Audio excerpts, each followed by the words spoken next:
Bienvenidos a Historia con Jorge. Hoy en nuestro episodio de Mujeres Notables hablaremos sobre la vida y obra de Artemisia Gentileschi, pintora del barroco italiano y primera pintora feminista de la historia.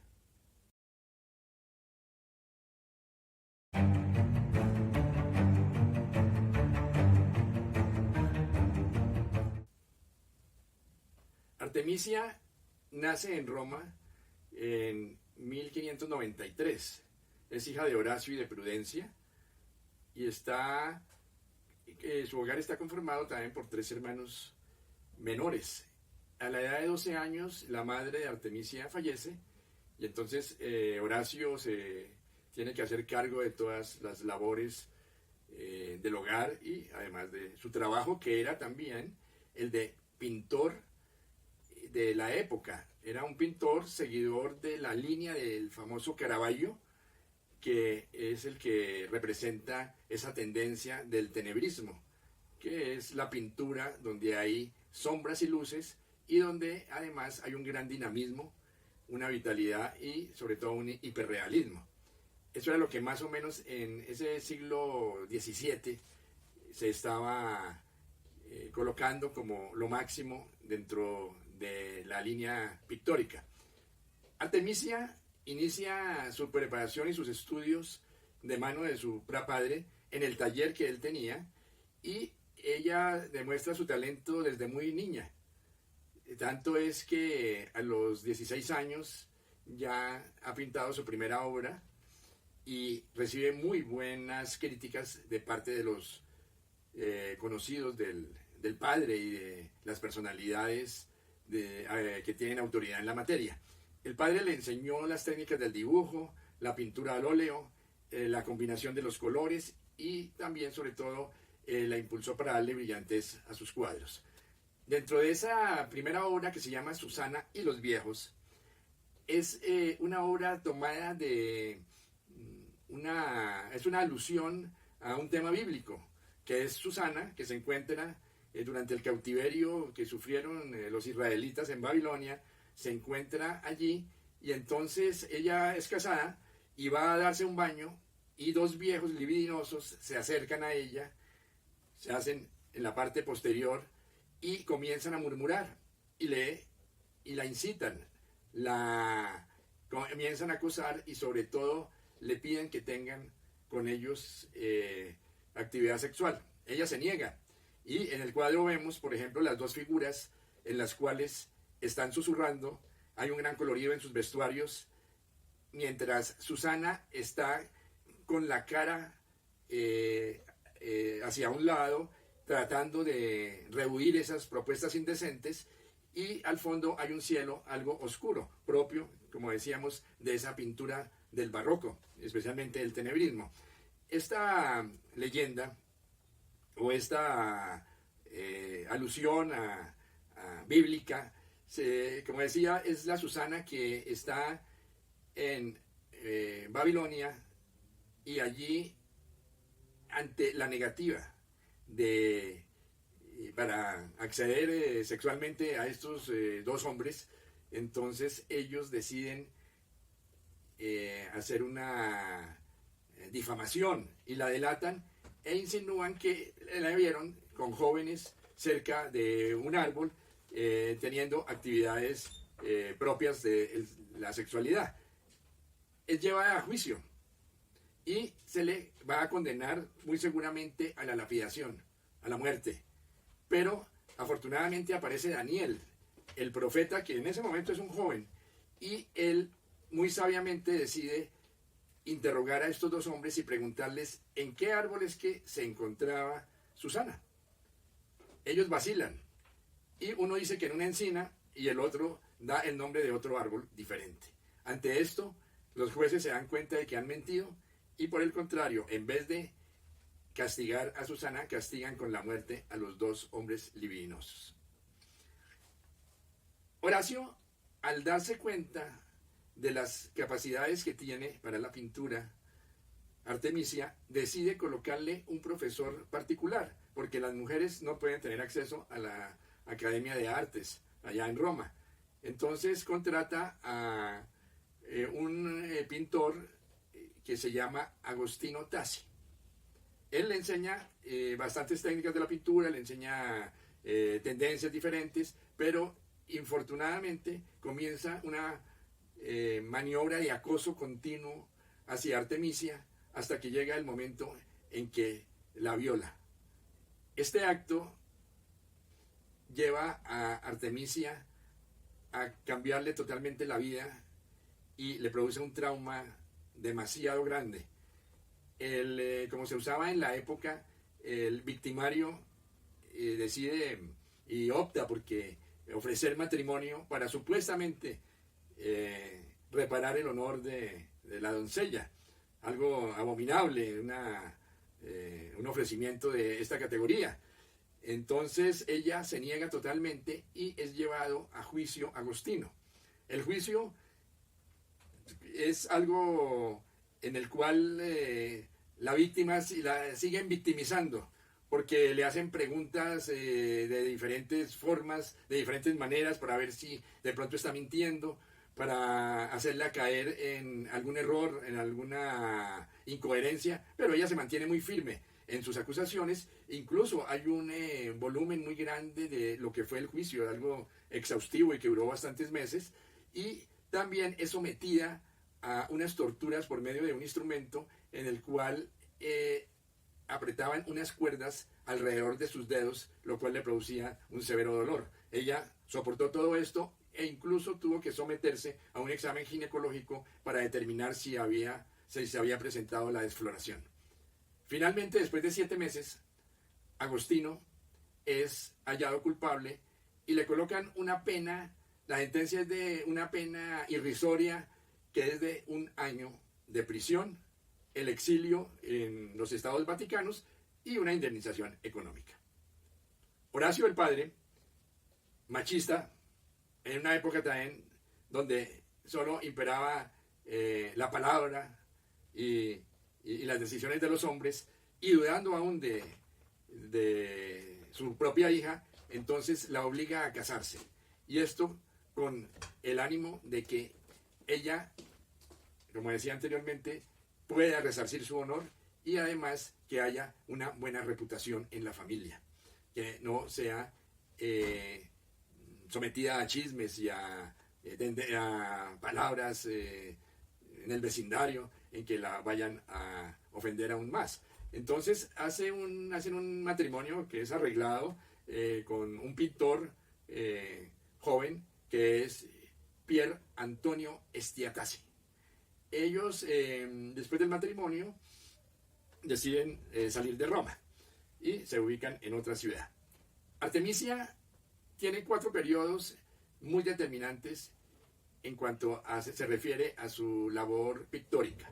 La primera época es la época de Roma, donde inicia con esa primera pintura que se llama Susana y los viejos, y también pinta una obra que es tal vez una de las obras más emblemáticas de ella, que es la que corresponde a Judith decapitando a Holofernes. Ella pintó esa obra, hizo varias versiones.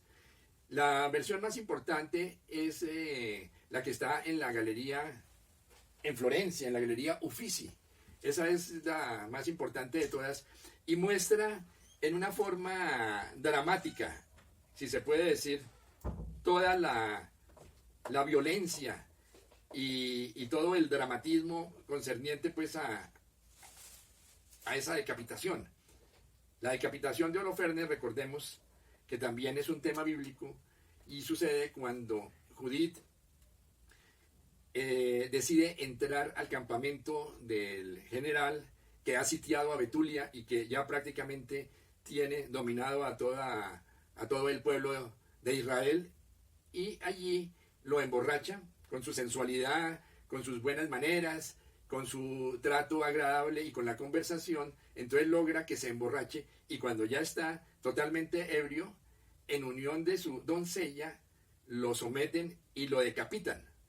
El cuadro es muy diciente. Es un cuadro donde las figuras están en diagonal, donde se muestran los elementos del claroscuro, la oscuridad generalmente en la parte posterior y la parte de primer plano, donde están las figuras, es donde llega la luz, que es una luz muy intensa, que viene a hacer resaltar los colores de los vestidos tanto de la doncella como de la misma Judith, y ella con un cuchillo le está quitando la cabeza a Holofernes, y se ve el dramatismo total y la violencia plasmada allí, donde hay ríos pequeños, pero ríos de sangre que van cayendo hacia el piso, y Judith tiene un gesto en el cual se aparta, como quien dice, para no mancharme de esa sangre que es pecaminosa.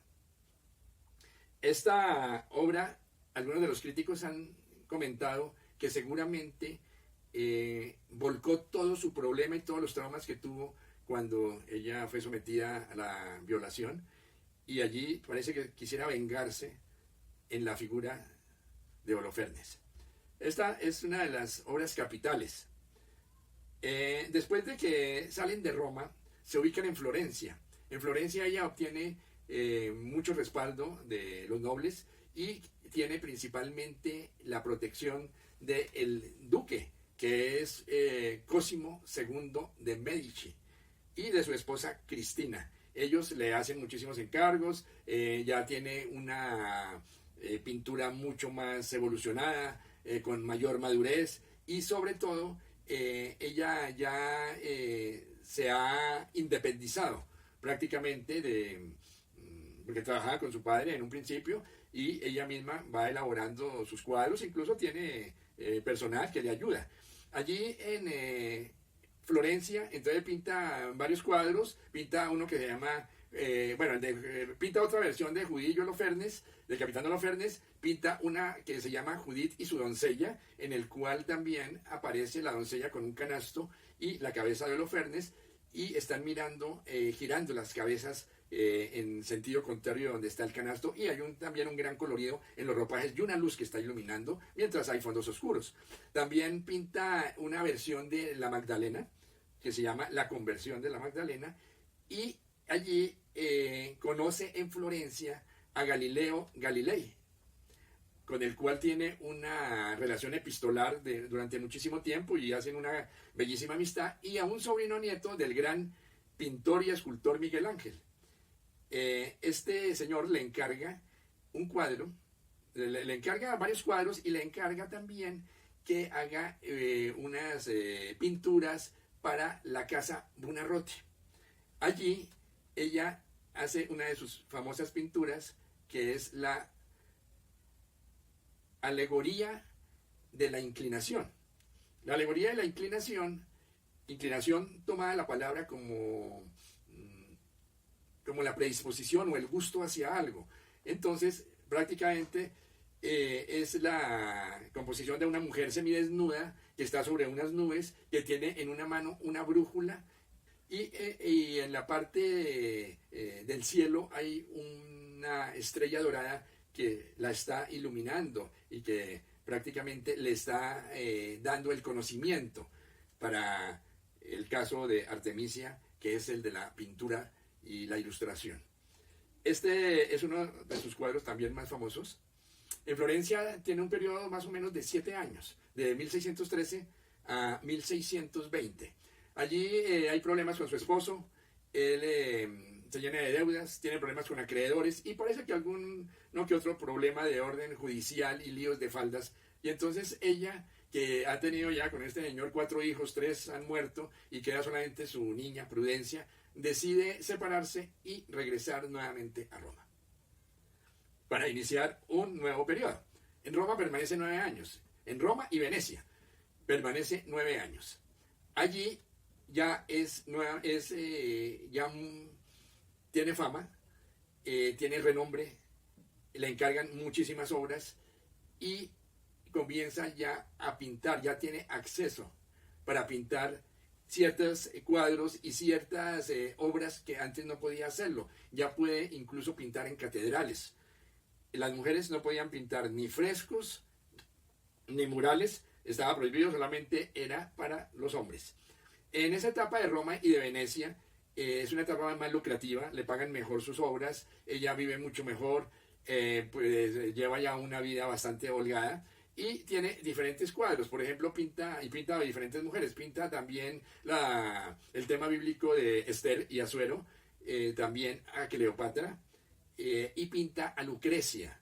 Lucrecia, como debemos recordar, es esa mujer que se suicidó antes de ser sometida a una vejación sexual por parte de uno de los tarquinos en la Roma antigua, uno de los hijos del rey etrusco.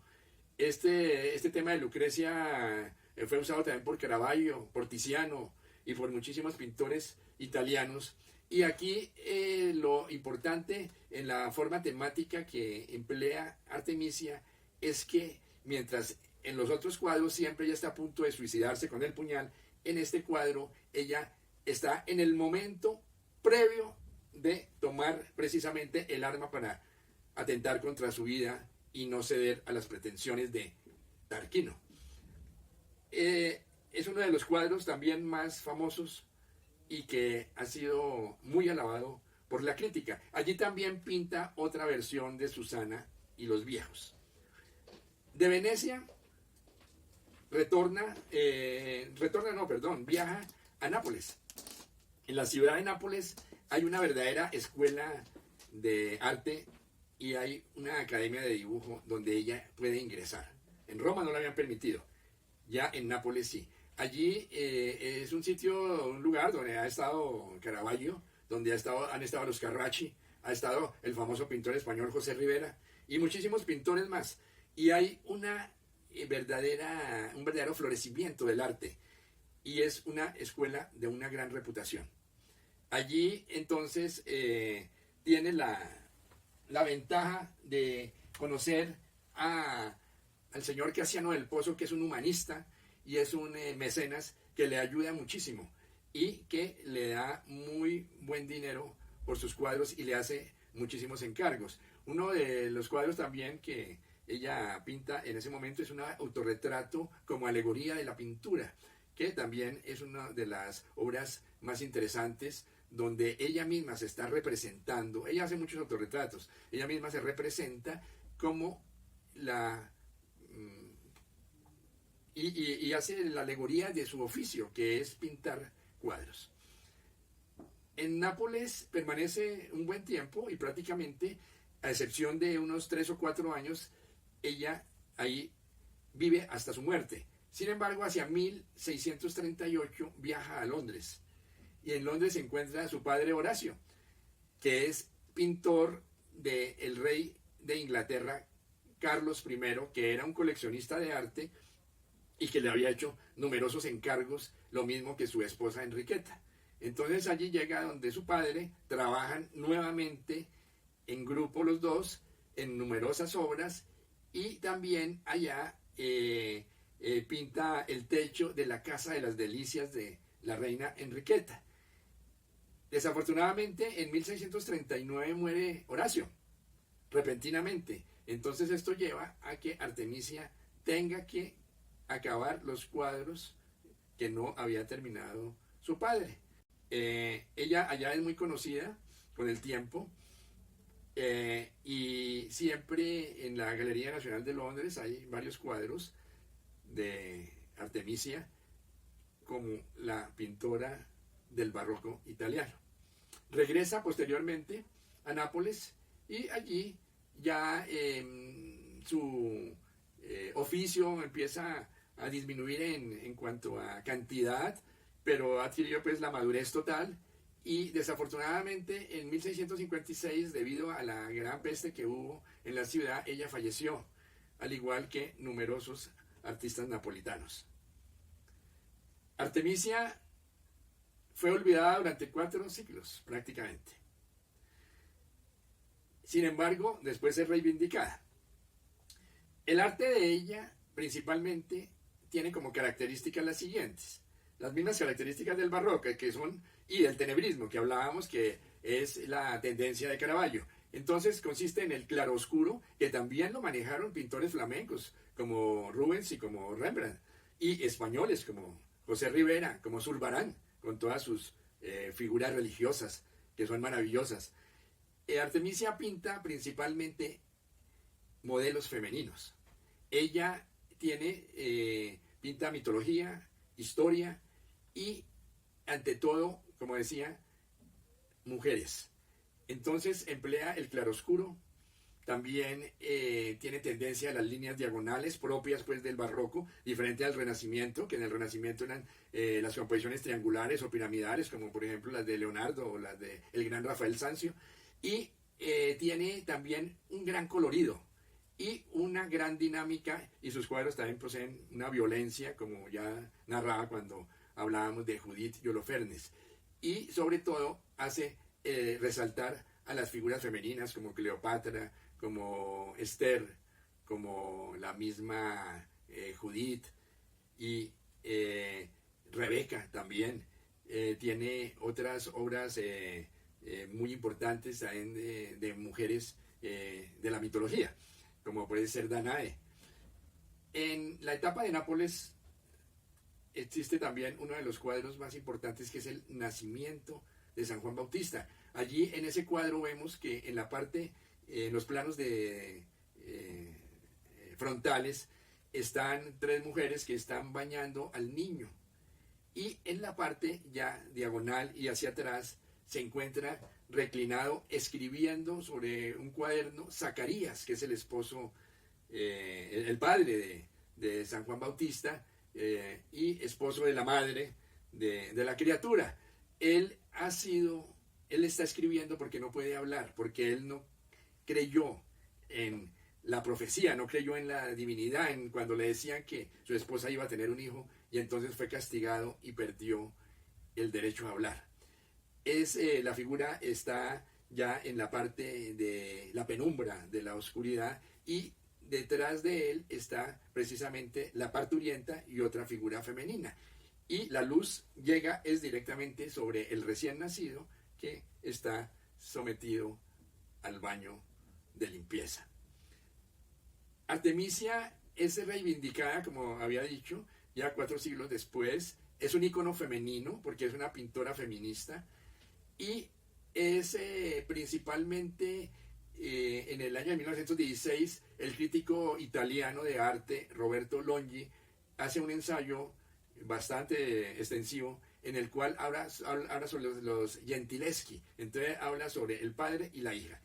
Tomada en parte, tomando referencias del ensayo, su esposa Ana Banti escribe esta novela fabulosa, Artemisia, donde con un lenguaje exquisito, delicioso, que lleva a que uno la lea en un solo recorrido, muestra cómo fue la vida, cómo fue sus penurias iniciales, sus traumas por lo que tuvo, a lo que fue sometida, y después el éxito y el triunfo de la misma pintora.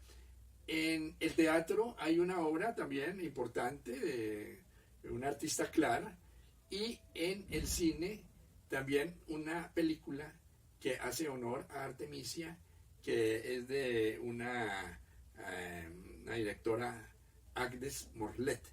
Y en televisión ha habido muchísimos documentales sobre la vida de esta gran mujer. Artemisia, mujer notable, que vivió en el siglo XVII, pintora del barroco italiano y la primera pintora feminista de la historia. Espero haya sido del agrado este breve relato de otra de las grandes mujeres que presentamos en este espacio. Gracias, hasta pronto.